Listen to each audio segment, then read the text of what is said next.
Hello and welcome to SHRP Talk, the show by washed-up athletes for washed-up athletes looking to be their best self. On today's episode, the first episode of 2025, the brothers and I sat down and started off talking a little bit about college football, the current landscape of not only the college football playoff, but the transfer portal, the new JUCO rules and roster limits, as well as some different things going on in that space. We also dive into a little bit of NFL football and fantasy football talk, and then cap off the second half of the episode with some discussion around the new year and our thoughts on New Year's resolutions, as well as some personal goals for ourselves and some ways we want to grow. It was just a good conversation and a great way to start off the new year, and we're really excited about where this podcast can go in 2025. So thanks for tuning in, and hopefully you enjoy. Before we get rolling with today's episode, I want to take a second to tell you about SHRP Training. Snyder Health Recovery and Performance Training is an online training platform to help washed-up athletes look, feel, and move better. We offer several different group options catered to your needs, interests, and goals, with new programs delivered each month through the Team Builder app. Features include video demonstrations, 24/7 messaging and feedback, and access to the SHRP Edge, a comprehensive guide to upgrade your diet, sleep, and life. Use the code PODCAST in all caps to get 50% off your first month when checking out a program. Iron sharpens iron, so let us help you become your sharpest self. Now let's go. And we're back with another edition of SHRP Talk. Today I have the pleasure, an absolute pleasure, of being joined by my good brothers, Brandon, Jaden. Welcome to the first podcast of 2025. How you boys doing? Feeling refreshed. Feeling ready to go for 25. New year. New year. New year, new me. Isn't that what they say? New year, who dis? Or no. 2025. Crazy. Time's flying. Crazy. Here we go. Jaden refreshed after a couple weeks off, a couple well-earned weeks, but about to get back at it. Got a little clinical coming up. Yeah. What's that going to look like? Yeah, just 2 weeks. Clinical in Cedar Rapids, outpatient. So similar to something that I kind of want to end up in. So it should be a good experience. They said it's kind of used as a way to excite you for the last semester, get you ready for the clinical, and just motivate you to finish strong. So yeah, I'm excited for 2 weeks. Hopefully the weather holds off and we get to go every single day. I know last year they had a little blizzard and stuff, so they didn't necessarily get to go every day, but should be a good one. 2 weeks, quick and easy, meet some good people, learn, then rock the last semester. And what's the last semester look like for you? Just some more coursework. So like semester on pain, musculoskeletal, all lower extremity, neuromuscular therapeutics, just a couple more, some more specialized classes, and then some just to round it out. Like there's an exercise class, exercise prescription. So kind of just making it all, you graduate as a generalized therapist, so it's not necessarily specialized in any one thing. So just rounding it all out, and then get a week off, and then right into the first long term. So it'll be here fast, I think. Gonna be a doctor. Brandon, you got anything big coming up? No, I think biggest thing for us is the facilities are soon to be open. So a couple months down the road here. So as the year turns, I think trying to think about how to create a system that's sustainable. When you have like private buildings like this, it's interesting to figure out, how you can maximize the space. How do you give people in your program freedom to use the facility, but also the liabilities that come with that, and trying to, you know what I mean? But you still want them to improve. And, you've seen the changes at West Lyon of, what you can and can't do as time has gone on. So excited to begin developing the structure of how we use 12 new course in Waukee. So I know on the boys side of things, it's really exciting, as a lot of our A lot of the people in our program come from Des Moines, so it's an exciting time for the Des Moines Metro. But until then, we'll kind of finish out using the rental facilities that we have right now. A couple months left of the season before we start spring, summer, and then we start working with high school kids again. And so, like Jaden said, I think that'll be here before we know it. So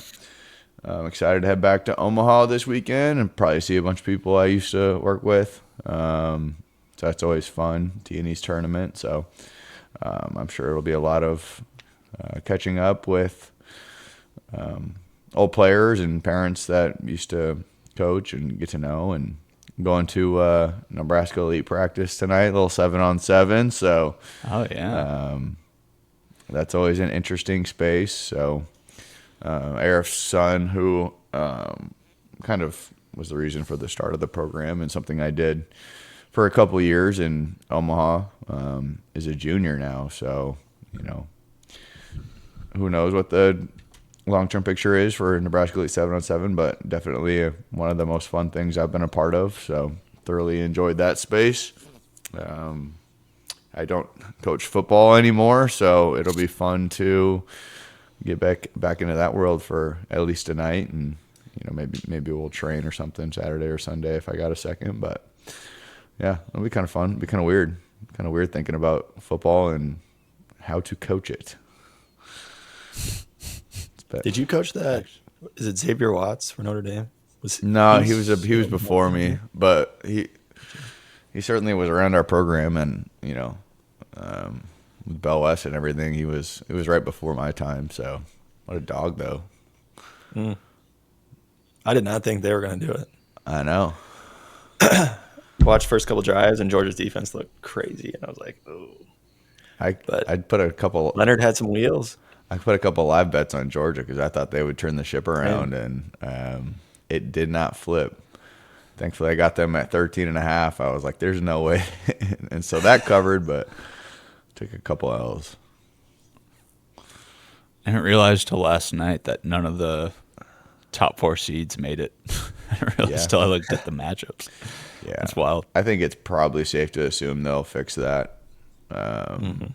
Just from the conversations I've heard, I feel like that's probably going to be a change in the formatting. But do you think they'll just do top 12 and just seed it out? Yeah, I think take away conference. I think they'll seed it out, which again probably presents its own problems. But I don't know. It's like Saban said: if you're Oregon, you probably throwing a fit, and there's just who knows. Like you said, it might create different problems and whatever. But I think that's probably the right thing to do, I guess.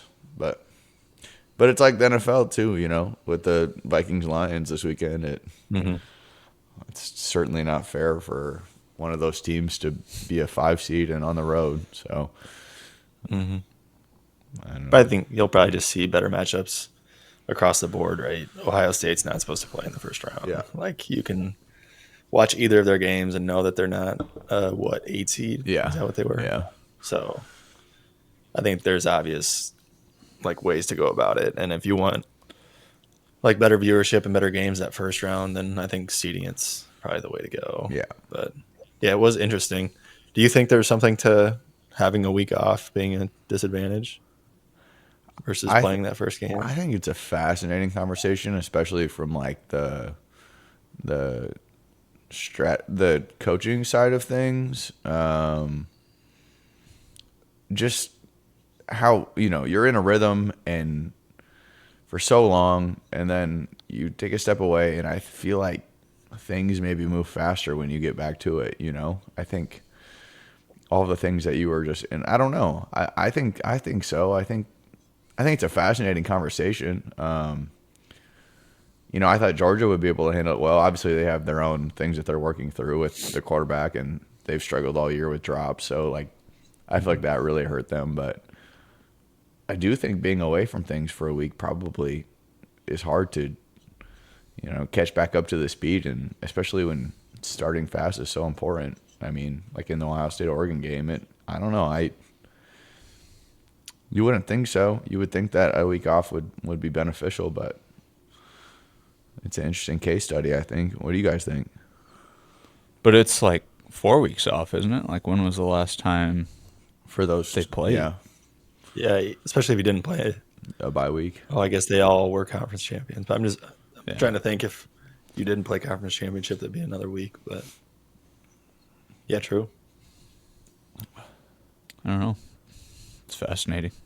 First year, so we're kind of just figuring it out as we go. Yeah, and I think But- probably with college football relative to NFL, obviously you're dealing with younger kids and kids that aren't professionals, even though they're getting paid. Like, I think certainly professionals are, like the Chiefs, for example, I think are more capable of handling whatever the schedule is relative to a Georgia or a Oregon or whatever. So obviously there's a maturity standpoint and an experience standpoint that I think probably prepares them better to take some time off and then perform at a higher, even a higher level, let alone the level they were performing at before. So especially when it comes to a game plan standpoint for NFL coaches, like, I don't know. I think, yeah, like it's new for all of us. I think it's new for them too, and how do you handle that process and how do you practice it and how do you train it from a strength conditioning standpoint and how do you get their nervous system firing and the way they see things and the speed of everything and the physicality of everything without, I always think that handling how you practice is a very interesting thing in football, from a physicality standpoint and keeping guys healthy, but also needing to expose people to what the games are actually like, Like in practice, you don't see DBs taking on linemen, and the game happens a lot, so. Yeah, even like coming off of what Finn Wyke said a couple weeks ago, like when Jaden asked about all the testing, like it's interesting how, like you said, one staff was all about numbers and evaluating where players are at, and then the other coach was just like kind of just go with the flow, and that approach worked better, it sounded like. But it'll be interesting, as things like Catapult and being able to track player data as more data becomes available, if how that affect practices, and if I'm sure there'll be coaches who just say screw all that and just kind of do things the way they've always done. And it'll be interesting to see kind of what approach works best. Probably just having a sense of balance is probably the best thing, and being able to combine the two. But I don't know, it'll be interesting as we progress and as technology becomes more advanced. Another really interesting piece too, maybe not directly correlated, but somewhat, is like, I don't know if you guys saw the rule in, I don't know if it applies to just basketball or if it applies to all of sports, but the JUCO rule, where your JUCO years don't count against you.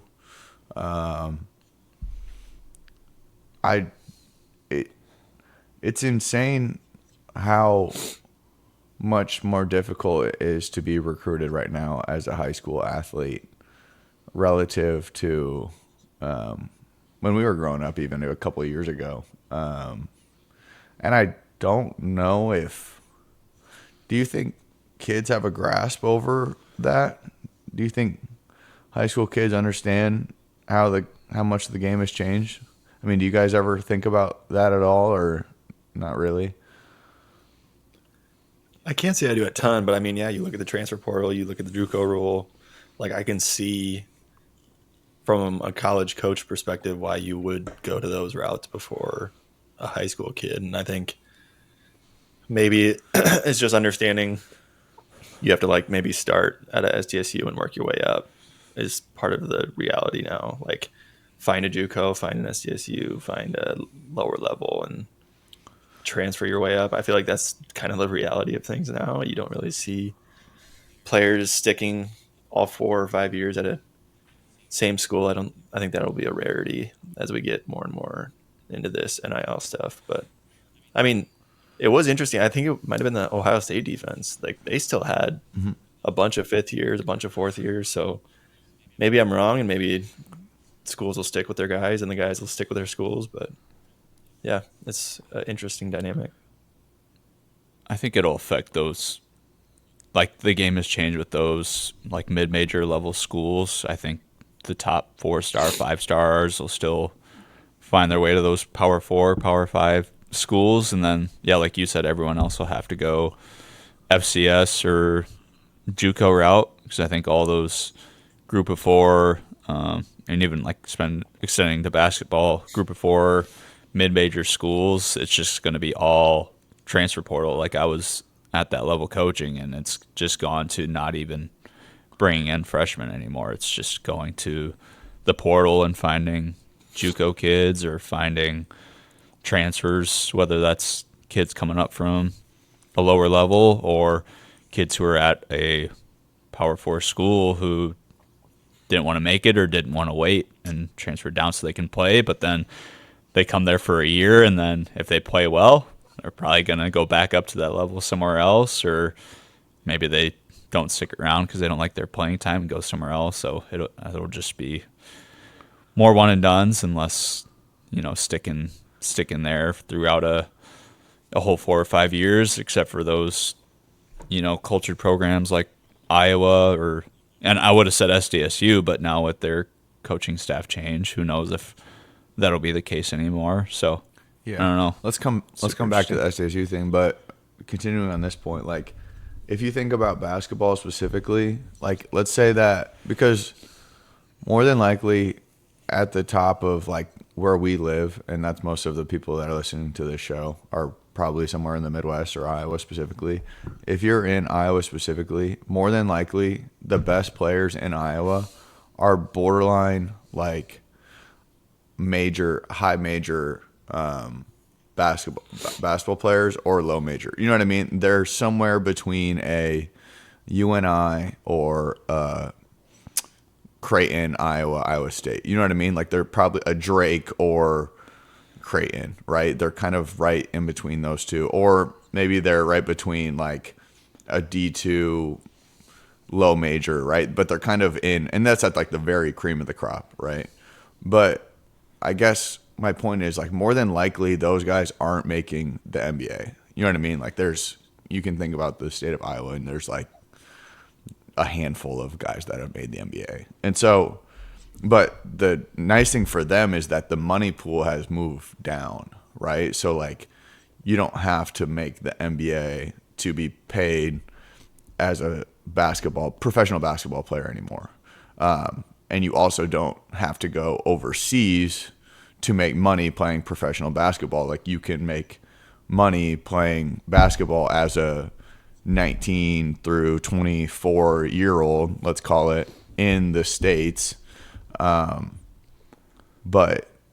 I guess my point is I feel like there's a gap in the JUCO and prep school world in the state of Iowa and surrounding states. I think that certainly on both coasts, there is more of that world where kids are reclassing or whatever. They're going to prep school for a year and then they're going to JUCO. But like it is, if you're in that tier and you're not going to play in the NBA, it is detrimental for you to go to a South Dakota State where maybe you're making, let's say you're not touted recruit, but you're a good recruit. I don't know. Maybe you're making 15,000 or something like that. Whereas you could go JUCO, not waste your eligibility, still maintain your window for a professional career. Okay. And if you have, and you work it up to it, and then you make it to an Iowa State or an Iowa or a Creighton, for example, you're obviously, if you become a high level recruit there from JUCO, you're obviously going to make more money than if you were to go to an SDSU. For example, I think the last 3 players that have gone to Iowa State are all making over 400,000, right? So they have 3 players, and one of them is not even a starter. So they have a player on their roster that's not a starter that's making over 400,000, right? So like, again, he's not overseas. He's probably maybe never going to make it to the NBA, but he's getting his money pool at 21 of 400,000, and it wouldn't help you to go to an SDSU to waste your eligibility when you could have got that money for 3 or 4 years instead of 1 or 2. You know what I'm saying? So, but like you think about the type of school that is available at the FCS or the low major versus a JUCO. Like, I would much rather go to an SDSU or an NDSU or a Drake than an Iowa Western, or, you know what I mean? Like, that environment to me isn't. So I feel like you're going to see a huge increase in the opportunities. I feel like there's an opportunity to step into that space in the Midwest and really bulk up these JUCO schools, prep schools type of a thing. And you're seeing it already in Iowa or in Des Moines a little bit with the Iowa United deal or whatever. But I mean, they're kind of, their kids are coming from other countries and et cetera. But I'm talking about we had 2 kids last year that played for our 17U team that were like UNO type kids, you know what I mean? Like right on that type of a border. And then that JUCO rule came in, and then that recruiting stopped. And so now certainly their best situation is to go to a JUCO, But again, like how many kids are going to go to JUCO? You know what I mean? Like how many kids can go to Iowa Western? Only 5 see the court at a time. So it's just a really interesting, I don't know, world, opportunity, I think. It's just the game's changed. Especially with the roster limits too, like Yeah.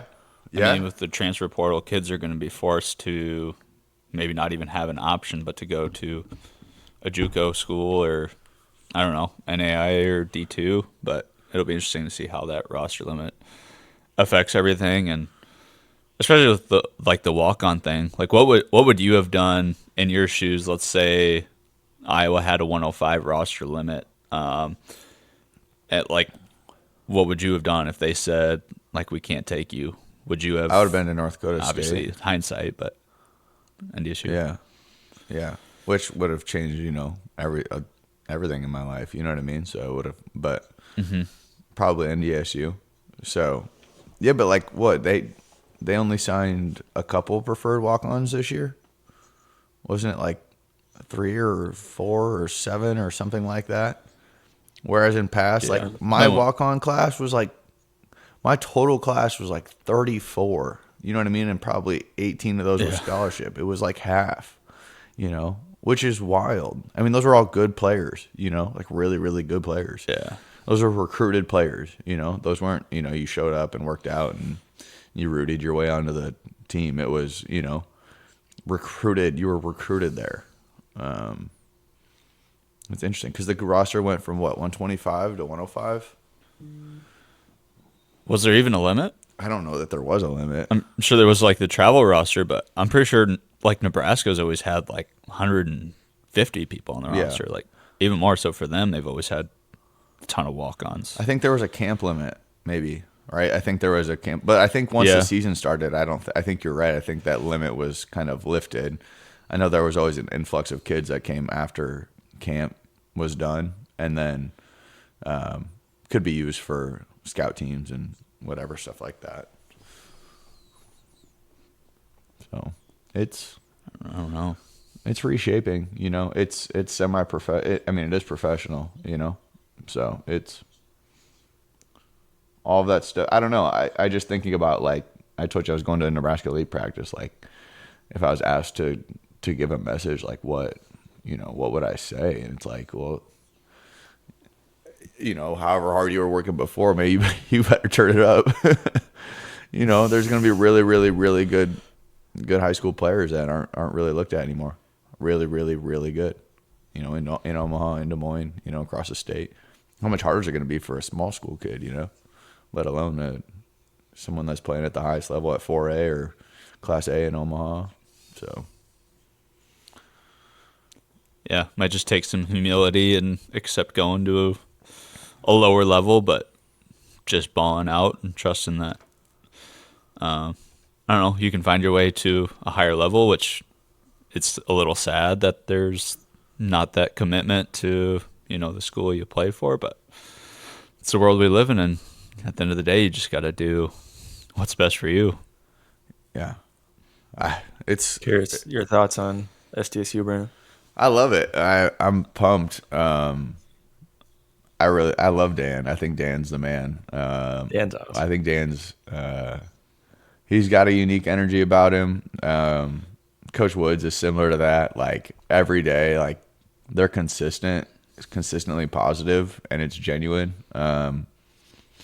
They just give out a lot of energy. He just gives out a ton of energy. Every time I ever saw him, whether it was in the hallway, whether it was practice, just beaming, positive energy. Like he's always like, if he was talking, a lot of people talk at like let's say a 3 level. He's talking at like a 6 level. He's just got that thing turned up. I think they're extremely lucky to replace Coach Rogers with Coach Jackson. He's a great recruiter. I think in light of everything that we just talked about, I think he is someone that will recruit high school players. He's had a ton of success recruiting Omaha, like a ton of, because he's from Omaha. So he played at Omaha Burke. He recruited Omaha extremely well. Before I was up there, we had a ton of Omaha kids. Cade Johnson's, you know what I mean?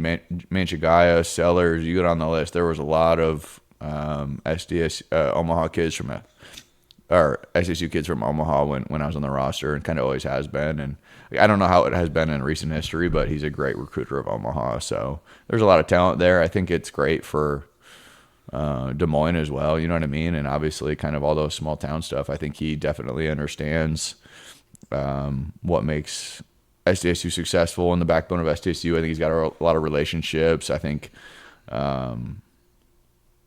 they're very, very fortunate to have him step in there as the next head coach of South Dakota State. What do you think? Yeah, I mean, his energy is like 101. He's a special dude.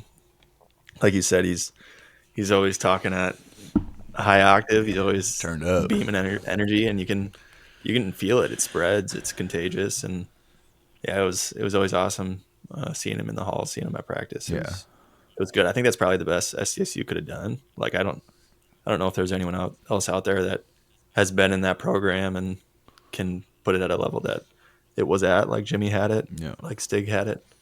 So I'm curious who he has as a staff. I'm curious who he's reached out to. I am also very curious about that. I was going to say, did he reach out to you for a coordinator job? Right? Also very curious about that. No, it'll be interesting to see like who he's met along the way, because he, Vanderbilt to Idaho to New Mexico. So obviously, and he's just a very social dude. So it'll be interesting to see. I'm guessing he's got some young dudes that, are trying to make a name for themselves.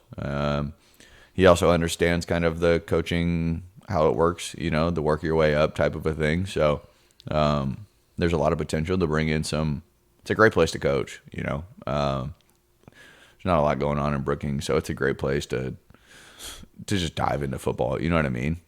Great culture, high level of success, players that know what it looks like to win a championship. So I think there's a lot of potential for some young coaches to come in and have a lot of success there. Some smart young minds. So no, he has not reached out to me though. That's okay. Brookings is cold. Are the player-wise, do we know if a lot of them are still going to Washington State or sticking around? Like I haven't heard anything. Do you have any idea? I haven't seen anything from like the actual roster perspective. I've just seen different tweets and stuff of kids, sticking with the brotherhood or whatever. I know the JFPA is working hard. I know Andrew, I talked to him a little bit the other day, that they're working hard to try to keep these kids in the program, to continue to build what's been, done at SDSU in recent history. So, but like I know quarterback was in the portal, so that's a big one. I think there's probably a few big fish that are maybe either looking in the portal to see what else is out there or potentially going to Washington State. I mean, it's a great opportunity, so you can't blame anybody for taking that. But I don't know. I would say the majority of the roster is probably going to stay. I think there's probably some of the bigger fish that have that maybe opportunities elsewhere or have opportunities at Washington State. So happy for Jimmy. See, I was surprised though, for sure. But I was too.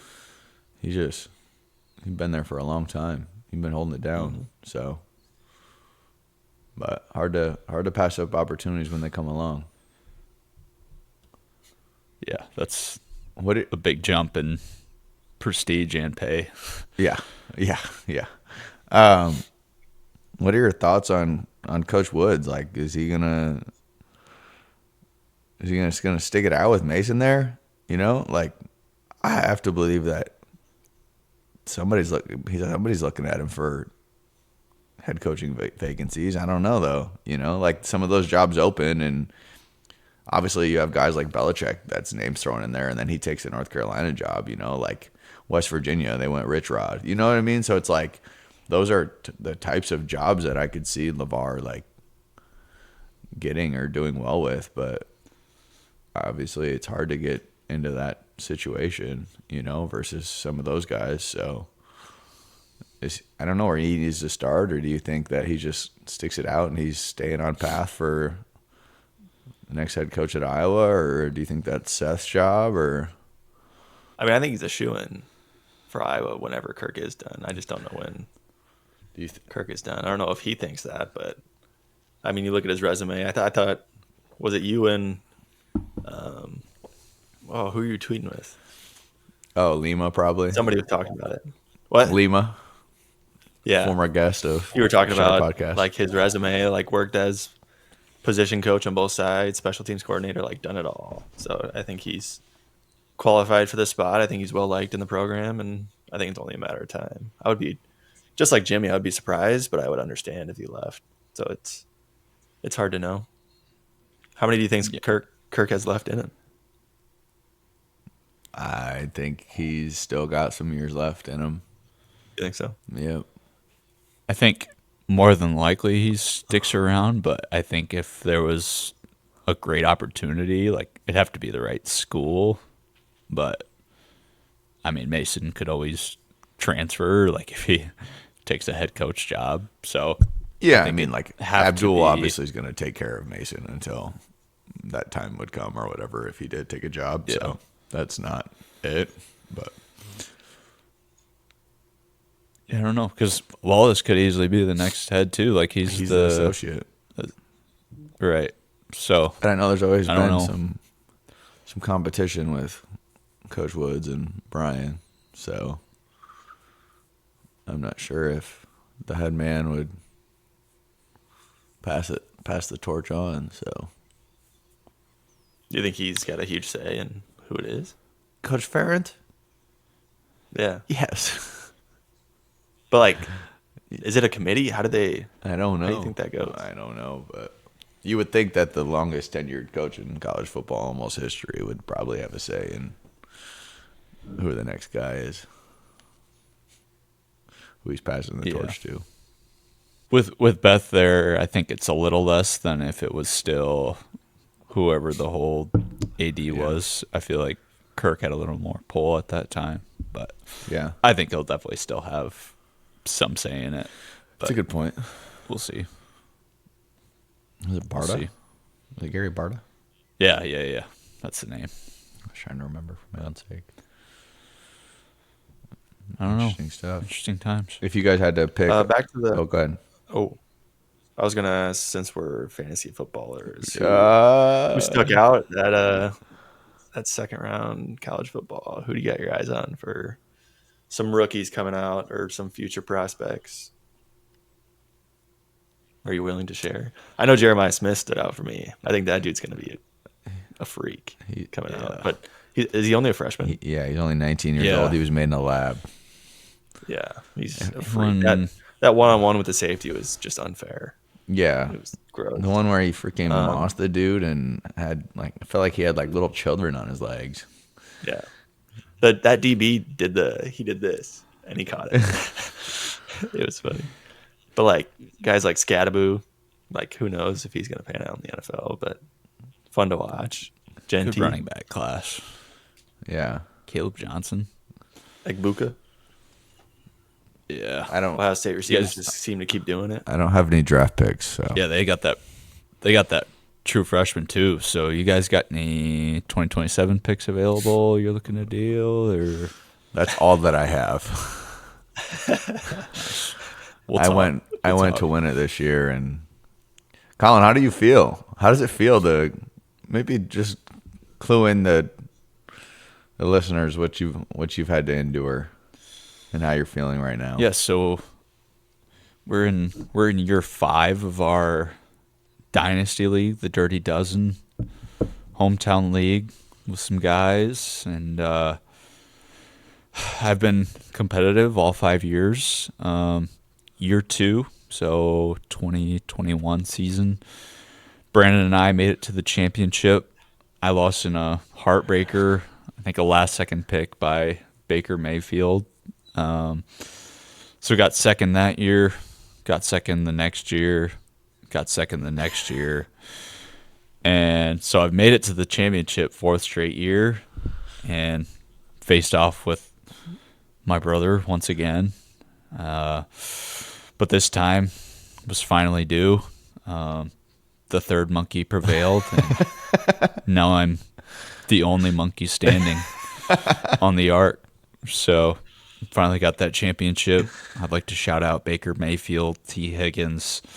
I think Ladd went off. Just a bunch of guys that absolutely went off. I set the league high for the year by like 20 points. Just what a time demolished. to do it. Just some guys that pop off. So it feels good, man. It's been a long time coming. And just yeah. I was curious what excited. what that score was relative to the league over the years. I'm glad you did look into it. That was a hell of a performance. It was truly fun to Shout out watch. to the boys. With a bad game from Joe Mixon. So truly incredible. Yeah. Truly. On a Thursday too, when you had Henry go off for 30. It's like, oh, it's not looking vibes good. were And then- high. Also, Yeah. It was my fault. And then by the end of Saturday, after 3 games, I was like, oh man, I might have this in the bag. yeah, you had like 3 guys with 2 touchdowns each. It was crazy. Yeah. Yeah, me and Baker had some discussions in the offseason. I'm just like, you gotta lead these guys. You gotta bring us that championship. And super flex league, but he is about the only quarterback I started all year, and he delivered. Laser. Yep. So yeah, hopefully we can keep it going, build off this, and bring the guys back, make some good draft picks, and just keep that thing going. But feels good. That's the goal for 2025 at least. Any resolutions for you guys? You guys big resolution guys? Anything in 2025 you have ambitions for? Jaden? I mean, get my fantasy football team back in contention. That would be cool. That's at the top of the list. It's a good one. I think I go back and forth with resolutions. Some year I feel like I'm really concrete and specific, and some I'm pretty general. I think obviously you see a taper in a lot of people and what they set out and what actually happens. So I think I like to be specific to know what I'm going for, but I also like to be whole picture and holistic, understanding that it probably won't completely happen the way that I set it out, but just the intention is there. I think going into my last year at PT school, I think there's a commitment to what I want to be as a professional and what I want to be going forward. And I think just committing to that process, even though it may be the last step and may feel a bit mundane at times, I think it's just commitment to what the process is and trying to be the best, PT I can be going forward. So I think it's just a way to set myself up going forward. And then from a health-wise point, I feel like I always have goals and things that I strive for, and it's just taking that next step, trying to be a better version of me in every aspect that I see, being more educated, trying to implement more things, and trying to educate and teach others what I find important, what I find beneficial for me. So I think just taking steps from what the version was last year to what I want this year to be. So I can't say I've wrote anything specific as far as like goals or anything down, but I have a general picture of what I'd like the year to look like and what I would want to become. So Yeah. Pretty similar for me. I don't necessarily write down specific goals, but every year, kind of either on New Year's Eve or on New Year's Day, Paige and I kind of do a little process. We call it a vision board, even though we don't actually get a vision board out. It's just kind of what we call it. But we kind of reflect on what like the core memories were for the last year. We kind of choose a word that kind of describes where we're at, either for the last year or for the year ahead. And then we kind of, like vision board out what we think, what we would like to see. You know, if we look back a year from now, things that we'd be proud of, I guess, kind of to your point, Jaden, of, you know, if I do this, I would be really happy about that. If I do this, I'll feel really good about that. Like, that's something that I'd be proud of. So, the biggest thing for me is like trying to find a home, I think. Been apartment hopping, obviously, with all the moves and stuff. So I think that's the biggest one. And that obviously includes some financial responsibility of trying to get that figured out, mapped out, and how we're going to handle that. Doing pretty good on kind of just the expense piece of things. Obviously, paid student loans we got to tackle, but those are kind of the two big things to begin that process. Like I talked about in the beginning, new facilities. So from a professional standpoint, creating a system that was efficient, that doesn't require too much from me, you know, where I'm exhausting myself early, something that's sustainable for the long run, I think is kind of the goal there. Like I said, trying to establish a long game. From the health side of things for me, I don't know. I was thinking about it for like 10 minutes and I just shouted out like 200 pounds. I don't, that's eventually what I came to. I think that includes a lot of different things. Got a sauna deal for Christmas that I'm going to begin using here after this week. This week's kind of like just getting back to it, but hoping that leads to a workout pattern.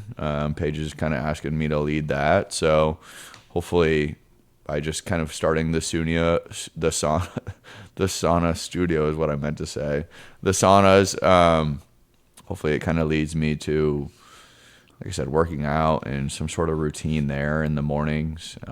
Hopefully just by like feeling better and sweating out some of the toxins and stuff, it kind of begins the process for me as we kind of endure the rest of winter and kind of would start off the spring kind of on the foot that I ended the year last year with, kind of doing some running and some different things when it gets nicer out outside. So hopefully beginning that process. And then, you know, as far as like relationship stuff, I think those are the most important categories.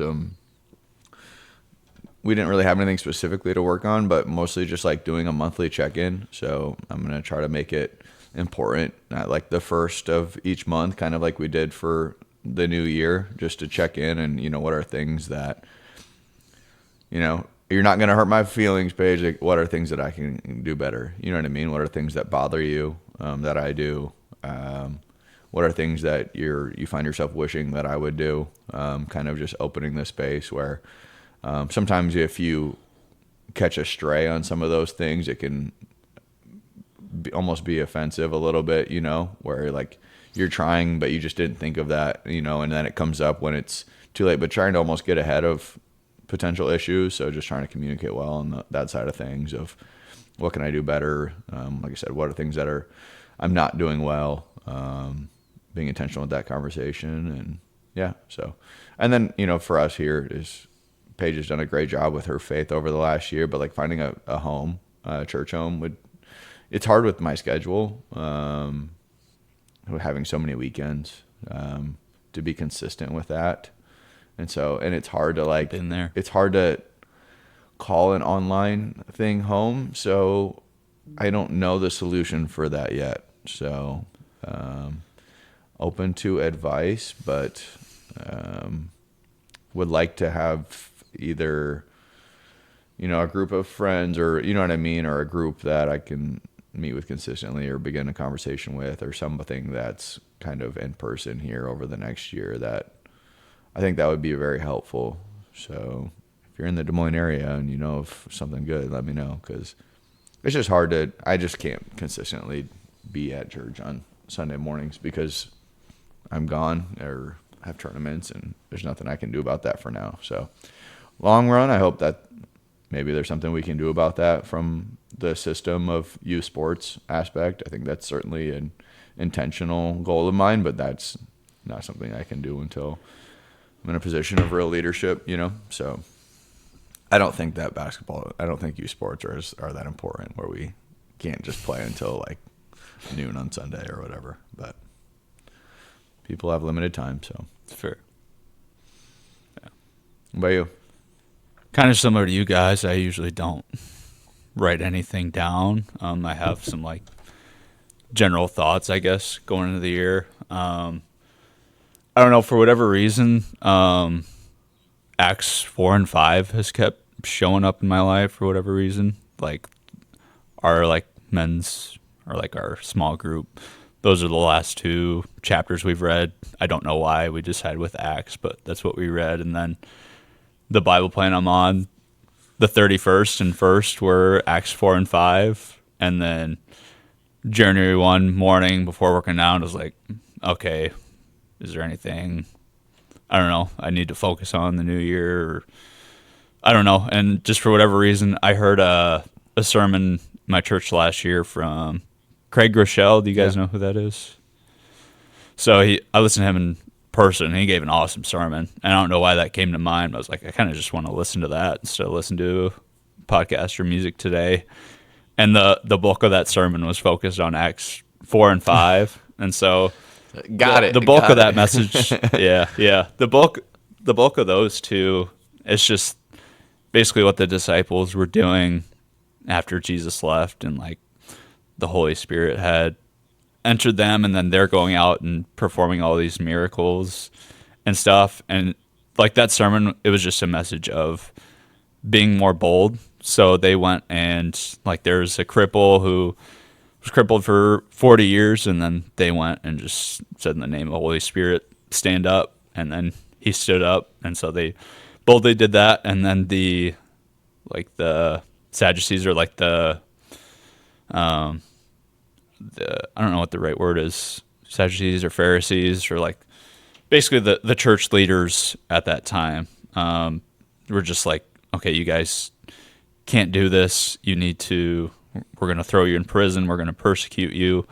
And instead of like praying for safety, they are like, that God would protect us. They're like, God, give us boldness to stand up against these people and to continue working miracles. And so, I don't know, I guess just for me, that just hit home, and just finding ways to be more bold, I guess, finding ways to get out of my comfort zone, and just, I don't know, just not praying for safety or comfort, but just opportunities to be more bold. And like we've talked about it before, like God's not just going to give you boldness, he's going to give you opportunities to be bold, I guess. Mm-hmm. So yeah, just keeping my eyes open to opportunities around me, and just not having any regrets. Like if there's a conversation I need to have with someone, or if I need to speak up, or I don't know, whatever it is, whatever opportunity that is, just not having any regrets and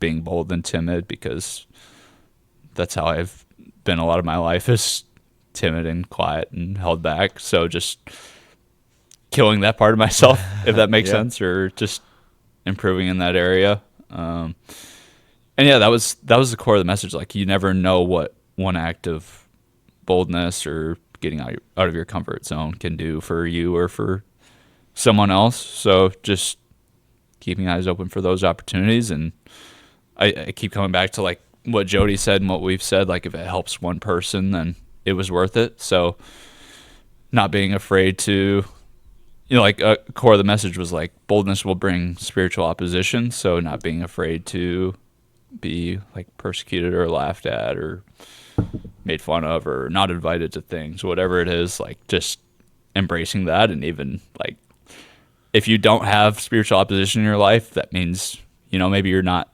being bold enough. So just finding ways to invite that, or I don't know, it's kind of a backwards way of thinking, but just seeking those opportunities out.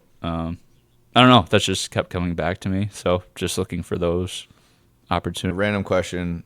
Thinking back to the last year, who's one person that, when you think of like 2024, who really was instrumental in your life or helped you, or I don't know, was I don't know, just an opportunity to give a shout out to somebody that really maybe quietly played impact in your life, or I don't know. You guys think of anybody? If there isn't, that's fine. But It's a great question. Do you have anyone in mind? I have to think a little bit. It's been a long year. I got memory loss. I know it's hard to think of all those different things that you did or whatever, but or even one conversation you had that that taught you something, or that's it. I mean, I've really been encouraged being back in the area by Dustin Brown, like just the way that he's really grown in his faith the past year, and just seeing him grow like the past year, and just the ways that he's been bold in so many areas. Like he's probably had more conversations with people about Jesus than I have in my whole life. Just like he's a bold dude, and just seeing him, I don't know, step out of the boat, so to speak. But he's got a cool story, and obviously he's still working things out. Like he's still early in his faith journey, but like he's been serving in like the youth group at Seeds, and he's given his testimony a few times. And I don't know, him and just the other guys in the area, just some bold dudes like Noah Van Hoff as well. Just some guys who, I don't know, have also been bold, and that's kind of encouraged me as well. So just, I don't know, that's been encouraging me. And it's scary to get out of your comfort zone, but when guys around you are willing to do it as well, I think that's really inspiring. So those are just a couple dudes who come to mind who, not like a particular moment, but who have just I've been encouraged by. Shout out Debo. Legend. He's a legend. Legend.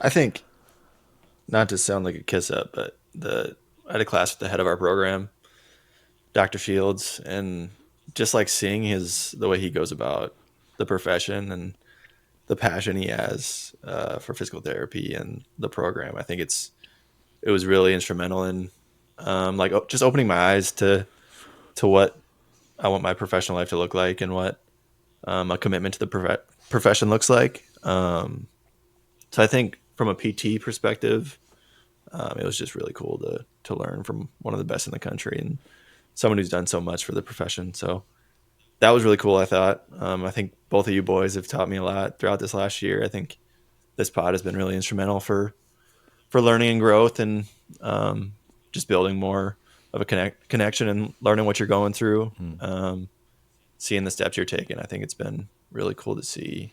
But yeah, the boys back home are rocking it. I think Noah and Dustin are great examples. Trevor, Justin, all those guys, I think, have been taking steps and building something special back home. So I think there's just a lot of people. It's hard to put one finger on a person or something for the whole year. Yeah. But anybody for you, Brandon? Two people come to my mind. I always try to I always try to just answer with whoever came to my mind first. You know what I mean? And just figure out why those people popped into your brain. Not the first person. This was the second person came to my mind, but at least from a personal standpoint, was Cole Snyder. I drove up to Okoboji for a golf event, and he was kind of like texting me before that and set up a phone call, and I think we talked for like the entire way to Okoboji from Des Moines. And I haven't been as good about following up with him as of lately because he pushes me, and so sometimes I avoid that because he makes me answer hard questions. Not hard, but like he makes me better. You know what I mean? And it's like your natural, I guess, instinct to like resist that. I don't know why, but he caught me saying something that was tied to like my past, and he's just felt like I should have been moved on from that or whatever. And whether that was true or not, it led to just an awesome conversation for a couple of weeks. It was like right in the Holy 40 time too. So kind of all of those things being tied together of just, I don't know. He just gave me a lot of freedom and was just like there for me, and like in a completely not judgmental way. You know what I mean? Just allowed me to kind of revisit things that I've been through, that maybe I was still holding on to, and just kind of give me some freedom in that sense. So sent me a book, sent me some different just church sermons and stuff just within the certain couple week period, and all of them, kind of like you were saying, Colin, with Acts 4 and 5, just were like exactly what I needed. So felt very God sent in that area. So I appreciate him for doing that. And then the other person that came to my mind was Lefty. He's coworker, so we work on the boys side together, and he always just like, he's on the back end of his career, you know, and so he just always, he makes things fun for me, you know. He kind of takes the seriousness off of things. Like, obviously what we do is serious, but he's been doing this for a long time, and so I'm just really lucky to have him as like a mentor. And so I've learned a lot from him, met a lot of people. He probably one of the most important things that kind of is missed is like how many people like love Lefty, you know, like in the area and stuff, and how many people have accepted me because of my association with Lefty, which I think is a super slept on thing. Something I probably take for granted, but I just kind of wanted to make sure at least I put out into the public that how much I appreciate just his service to kids, you know, and to families, and doing things the right way for so long, that has created this kind of bubble of respect that I've been kind of almost inherited into, you know what I mean? Same with the Jensens, but Lefty specifically on the boys' side. So both of those families or people have really done things the right way. And so just grateful for all of the people that I get to meet here, and, you know, family's grown big pretty quickly here in Des Moines, and people that I get to know and all that stuff. So those are kind of two people that I guess I appreciate in the last year. Sick. Yeah, we've had some people on here too, like, who have been super encouraging and just willing to share their story. So that's been really cool. So excited for this podcast for 2025, and hopefully getting some more guests on and just connecting every week and having good conversations. I read yesterday there's like, I think it's like 90% of podcasts make it past 2 episodes, and then 90% of those podcasts make it past 20. So we're in the top 1%, baby, just by being consistent. Yeah. So hopefully that's a lesson for, or encouragement for people out there. Just be consistent, keep showing up. Hopefully we can just keep this thing going, and just keep having cool conversations on a weekly basis, and seeing where it can go, and see if we can just help one person. Yeah. I appreciate this podcast because it's been good for me, because it kind of allows you to like throw some things out there that maybe you didn't know if you believed or not, you know, but like kind of saying it affirms that you believe a certain thing, and then kind of putting it out into public space again for whoever listens. If it's just one person that listens, but at least one person heard you say it. So there's kind of a sense that you need to live up to it. And that's been really good for me. You know what I mean? From like a personal growth standpoint.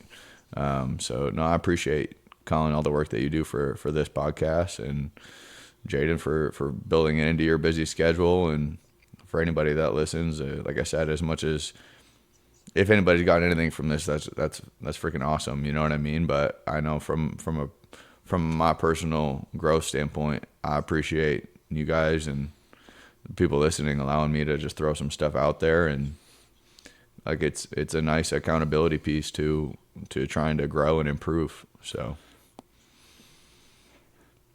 Yeah, I think like back to what you said. I remember Jade and I had a consult with Austin Yoakum, and he talked about how his podcast had helped him sharpen his tongue. And like we were thinking about our like business name at the time, and it was cool that he said sharp a bunch of times. But that's cool what like this is done. Like you have thoughts in your head, but you have to be able to like vocalize it and say what you're thinking, I guess. And so I think that's a skill, and I think that helps in a lot of different areas of life. So even if this doesn't help anyone, that's fine too. But it's a place to just like share what's on your mind, share what's on your heart, and I think it's almost a form of therapy. Like you don't have to keep things to yourself. You can vocalize it and see if you can share it in a way that maybe helps other people. So I think that's been a cool aspect of it as well, and hopefully we all just continue getting better. I've looked back at our first one before, and it's cool to see like how it's grown and improved since then. So hopefully it just keeps trending that way. But it's been fun. Yeah, I mean, just from the last couple of minutes, be accountable, be consistent, be vulnerable, be willing to communicate. I think they're all great lessons going forward, and it's amazing, like just stacking good days, what you see at the end, like having a delayed gratification mindset where I'm going to do it today so I can reap the benefits 3 weeks down the road, 4 weeks down the road. I think it's really powerful. So commit to yourself, see what happens in 25. Be bold. Yeah. If you did make resolutions, unlike us, stick with them. Be consistent. See what happens. Anything else, boys? Sick. Let's have a great year, huh? Let's do it. All right. Thanks for tuning in. Until next time. Peace. Thanks for listening to the show. If you enjoyed today's episode, leave a rating, review, or tell a friend to check us out. Be sure to follow us at SHRP_training for more content to help you be your best self. Go be great today.